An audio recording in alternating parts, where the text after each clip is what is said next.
That's right. You've got me. We'll see where it goes. All this and more on the Self Evident Podcast.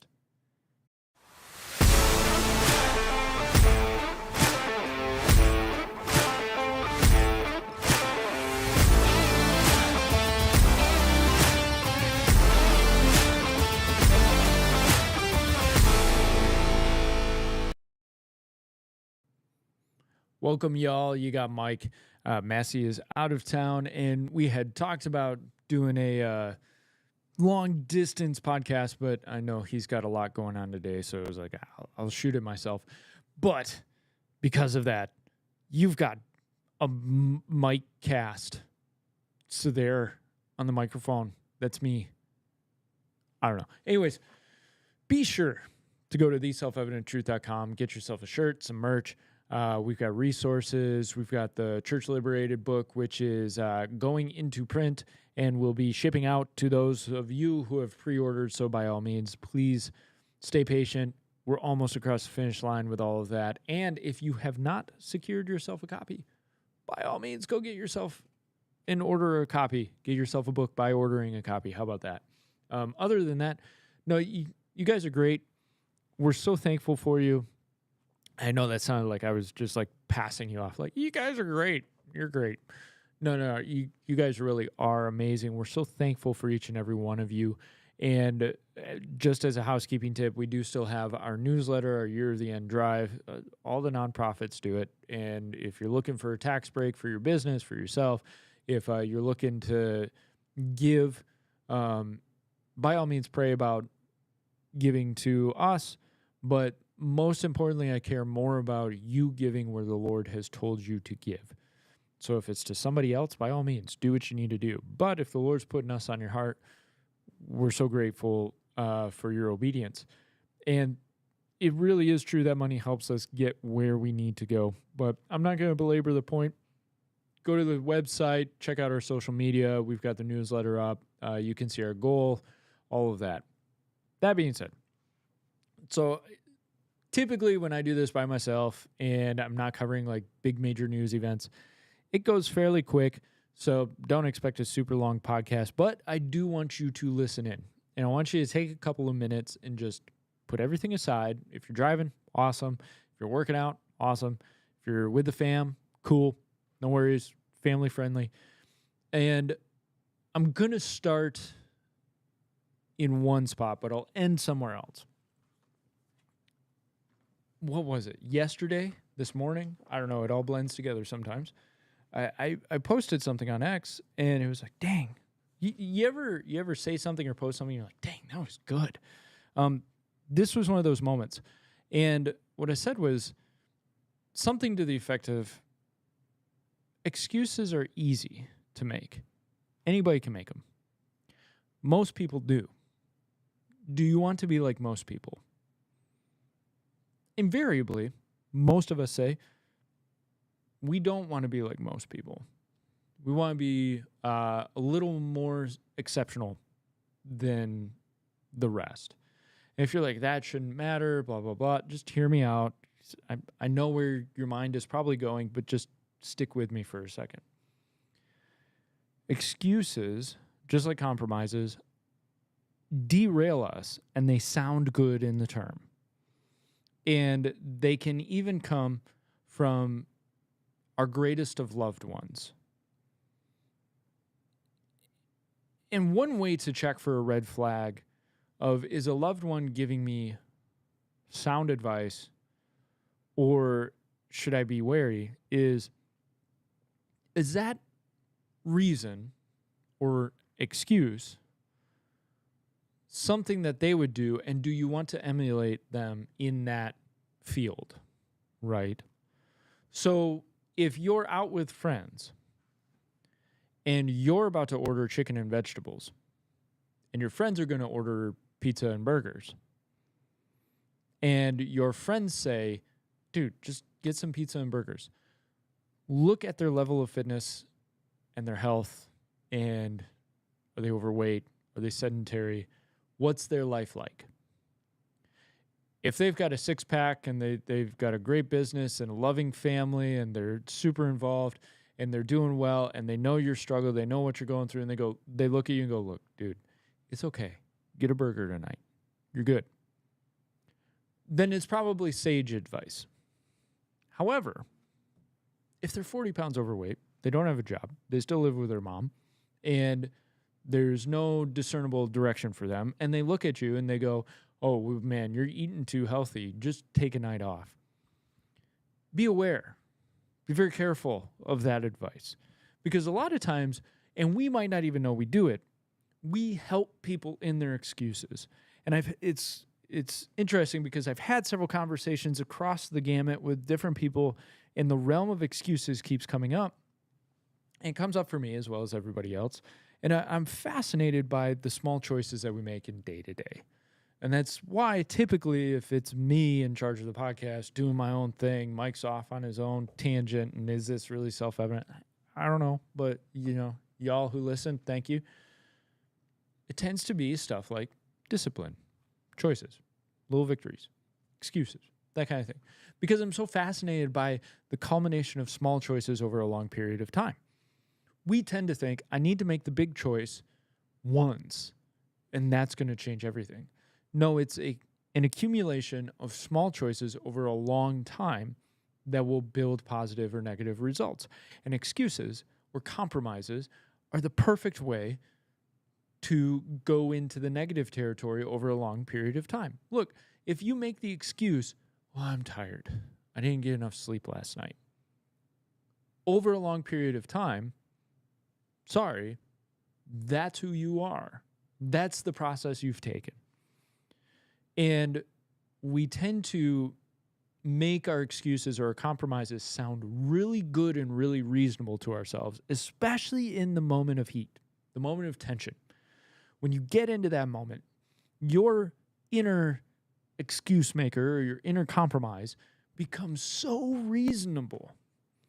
And it just stacks up all of these things that you should probably think about to make this decision that really deep down your flesh just wants to make anyways. And I was thinking about this in terms of excuses. So Massey has been coming over at 6 o'clock in the morning to work out. And we've got another friend with us who does it as well. And the attitude has very much been, it's like brushing your teeth. You're there. There's no excuses. There's no sidelines of, well, I was tired or whatever.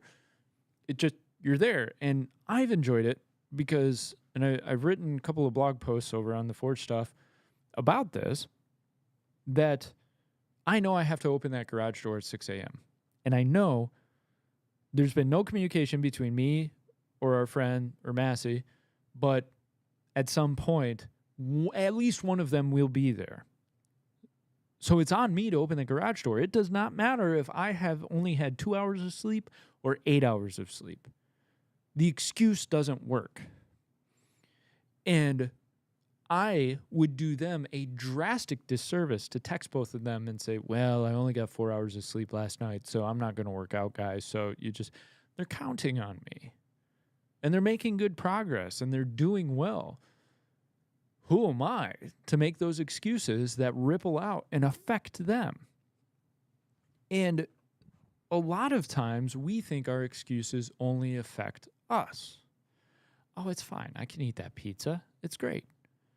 Yeah, but how many times have you made that excuse over the months, over the years? And if you accumulate enough of those excuses, how healthy are you for your kids? How healthy are you for your family? What's your longevity like? If you make the excuse, well, I had a hard day, so, a couple of drinks at night every night adds up. No. You could be one of those genetic people who still lives to be 110 or whatever. You could also be one of those people that ends up with cancer or cirrhosis of the liver within a couple of years. Who knows? And I'm not saying that being healthy and fit and all of that is the elixir of life and that's the key and that guarantees you anything. Not by any means. But our excuses hold us back from that next level. And we do it in every area of our life. And I love sitting with people and helping them figure out, okay, where is that excuse coming from? How do I get rid of it? And I also love seeing people in real time decimate their excuses and stop putting faith in them. Because if you take an accounting, you've probably got faith in your excuses. I can't because such and such. Now, I'm not saying there aren't reasons for things, but if you really sat down and you really put out a wager, you're probably making a lot of excuses that have solutions, but how invested are you actually in finding that solution, or what are you willing to sacrifice for that solution? So if you have a very busy day, you're like, I just haven't spent time with the Lord lately because, I get up and I have to go to work and all that. Okay. What is your priority? Is your priority getting up, quick getting ready for work, and jetting out the door 10 minutes after you've gotten up? And then working all day and getting home and eating something and watching some TV and going to bed? Where are your priorities? Are you willing to sacrifice an hour or two of sleep for the Lord? Are you willing to sacrifice some TV for the Lord? Are you willing to step outside of those excuses of, I'm tired, I just need a break, I just need to sit down, I just need this, it frustrates me to hear the words, I deserve. And you're told those words all the time, especially in marketing. You deserve. You deserve. I deserve this. It's just an excuse to do what you want to do and put off that which you know you need to do. And if you're a parent, you hear your kids give excuses all the time. It's as though that's the language that they speak. And I battle excuses from my kids. I can't do it's too hard. And I've got to be patient and help raise and teach and discipline them. Discipline and discipling. I'm not necessarily saying they give me an excuse and so I, discipline them. That's not what I'm saying. Helping disciple them in a discipline of not giving into excuses. And if there's one way to help see your excuses in a new light and work towards, okay, what can I cut out? Start observing the parameters you set around your excuses. So let's go back to I don't have enough time to spend with the Lord. Is the parameter you've set that I have to sleep in until 6? Because, oh Lord, I just won't have enough sleep if I don't. If you're telling yourself, I have to sleep in till 6, what time are you going to bed at night? Do you have a certain bedtime? Or are you just kind of willy-nilly and whenever, I've watched enough episodes of some random show, then I kind of saunter off to bed and stare at my phone for another hour. I can almost guarantee that our excuses are born out of a lack of actually desiring to find the solution or sacrifice something to get to that solution. And so I'm challenging you, and I love to give challenges on this, and by all means, give feedback if you lean into those challenges. If you don't, tell me why. Because you're probably giving an excuse. What is the excuse you're giving? Because the question is, and I asked a friend this today, he and I were sitting around, and I asked him, I was like, okay, you're doing this stuff, you're doing these things, why? Why are you doing these things? And these things aren't bad things, they're good things, but it's like, what's your why? What are you driving towards? And it was more of a thought exercise for him and for me. And he started to go on about why he does what he's doing, what he's aiming for, who he wants to be, right? And I think that's very valuable because here's the question: what's your priority and who you want to be? If you want to be a devoted, dedicated follower of Christ who loves their family, serves their family, is a great productive worker, is healthy, is focused on using what God has given you in the best ways possible, well, there is an action plan to that. And there will be excuses or compromises that will come in the way that will try to derail you. And guess what? It so often looks sugary and tasty and fun and sweet. And that's metaphorical and real. There's so many things that look enticing that will try to misdirect you. And some people, they're like, it's Satan. Satan's misdirecting me. You are getting misdirected. Doesn't matter who it comes from or where it comes from. It matters how you react to it. That's what matters.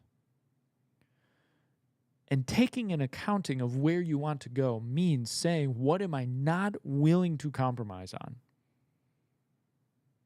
And instead of, I need to be, and I use the physical because it's such a good analogy and people can easily picture it, and it's something I'm passionate about, so just stick with me.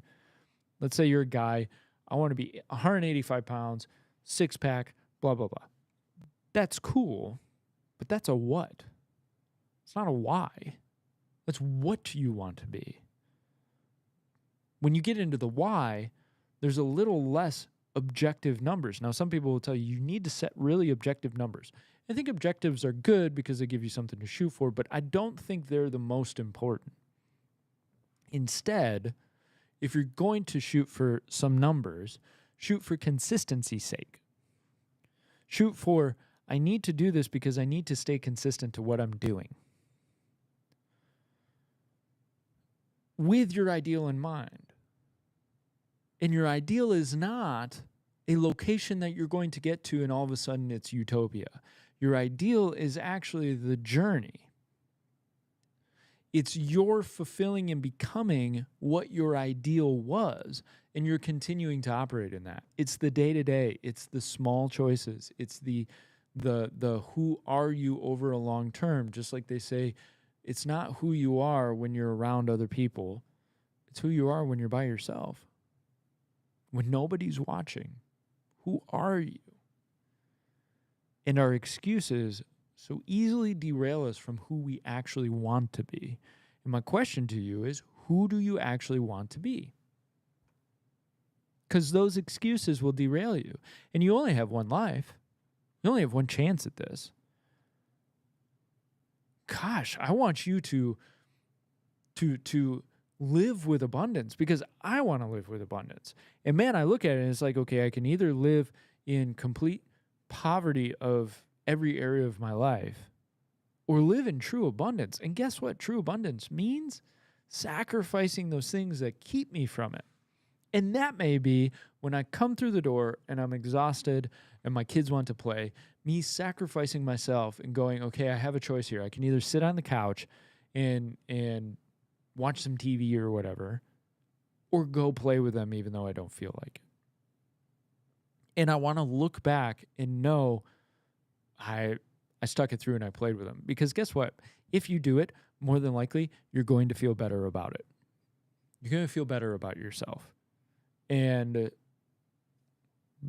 truth be told, and I wish he was here to tell this, and maybe he gets on a little bit later and talks about it or talks about it when he gets back. But I had sent a workout to Massey, and he had a long day yesterday, and he still went and did it. Went back to the hotel, hammered it out in the hotel gym. And today he and I were talking. He's like, dude, you were right. I'm so glad I did it. Not like, hey, I'm right. But I'm telling you, you do the things you know you're supposed to, you're going to feel good that you're doing it, that you're fulfilled. I'm chasing after what I actually want. The problem is I always get in the way of myself by the short-term pleasure. And that means sacrificing some short-term pleasure with the reality that the deeper, more fulfilling contentment of long-term is better for you in the long run. And I think all of us would rather feel healthier, more spiritually in tune, more mentally sharp, more productive with what we're doing, more relationally bound with people we love. We want to feel more complete in each area than probably what we are currently. And I'll tell you, just to cap this off, growing up, the number 40 scared the crap out of me because I saw it as that's over the hill. That's done. Life is just on its way out. And I have never had so much fun in life. I wish I could be having this type of real fun in my life back in my 20s, but my 20s were spent being stupid. And then getting married and starting to crawl out of that stupid pit. And my wife was a godsend and all of that. But now I feel healthier than I've ever been. And I had some competitive days when I was in my 20s. But I feel healthier. I feel more active. I feel more in tune with things. I feel more content with life. I feel more driven, more productive. I feel like my relationships are better and higher quality than they've ever been. And obviously, it's the Lord to thank. But I had to say yes and no to the things that would have dragged me away from that stuff. Because when you're given a choice, you have a choice. You have a choice to go one way or the other. And my encouragement to you is to not see the choice just in the short term. See the choice as, does this get me closer to who I want to be as a person or farther away? Do you want to be the person who eats pizza, drinks beer, plays video games, has no social life, and sits in the house? Or do you want to be the opposite? And guess what? If you make that choice on a Friday night, I'm going to eat pizza, drink beer, sit at home, not make any social connections. Once out of 400 days, whatever. You got to have a blow-off day, go for it. But most of us typically make that choice over maybe you consider yourself an introvert. I do. I'm man, give me a book and a week away from everybody, I'm golden. But you make that choice enough times over a long enough timeline, and guess what? That's who you are. As opposed to, I really don't feel like calling somebody, but I want to build social relationships. I want to build friendships and bonds. That means reaching out against yourself and going, I'd really rather sit home, but I know this is good for me. And making that call or shooting that text. And making those small choices that you don't want to make means you're rejecting the excuses that would keep you from doing what you know you should be doing and what you want to do to become the person you actually want to be. Because let's be frank, who do we actually want to be matters. And I don't want to over spiritualize this. And some of you may think, man, you're talking a lot about like the physical and the mental. You're not talking enough about the spiritual. And I can understand that. But I think we live this life day by day. And we walk through it with the Lord. We have a role to play because He created you as a body and a soul and a spirit. He created you to live fulfilled in each of those areas, not just one. You were created physically, biologically, to do amazing things. You were created to interact with the world and survive. But we've become so disillusioned and so disconnected from reality because you can walk down to the supermarket and get yourself a month's worth of food in a matter of an hour. That is completely unheard of even 150 years ago. This is an insane concept to think about. And you think about thousands of years ago, you didn't know if you were going to eat that day. Outside of agriculture, and even in agriculture, you are so relying on the Lord of, Lord, just please bring the rain. Lord, please keep the pests away from the crops. Because if this crop gets decimated, we've got no food for the winter outside of what we can hunt. And Lord, please bring an animal across our path so we can kill it and eat it. And human beings are very creative and very resourceful, but we're so disillusioned, we're disconnected, I should say. We're so disconnected from reality that the excuses become so reasonable in their choice making because they're not life or death. Whereas 300 years ago, if you didn't get up and go hunt, you're dead. And I'm saying maybe it's time to start putting a little more urgency in your decisions and weighing out the excuses by the urgency. And thinking ahead, okay, what is down the road if I continue on this path? And make the hard choice, and you'll feel better for it. So I'm going to end it there. I know it's quick, and maybe you think it's preachy. Whatever. This stuff fascinates me. I love talking about this stuff, and I wish I had heard more of this stuff when I was younger.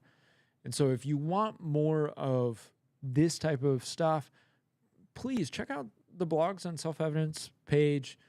Check out what Massey's doing. Check out what I'm doing. Like, we're here to help guide and disciple. That's our heart. We're teachers, right? We want to guide and mentor and disciple. This is the type of stuff that I love talking about. So by all means, reach out. Anyways, guys, go to theselfevidenttruth.com, get yourself some merch. And we just say thank you so much for everything you do, all you've given us, all you've provided. We love you all, and we appreciate you all. So y'all have a great day, and we will see you Friday.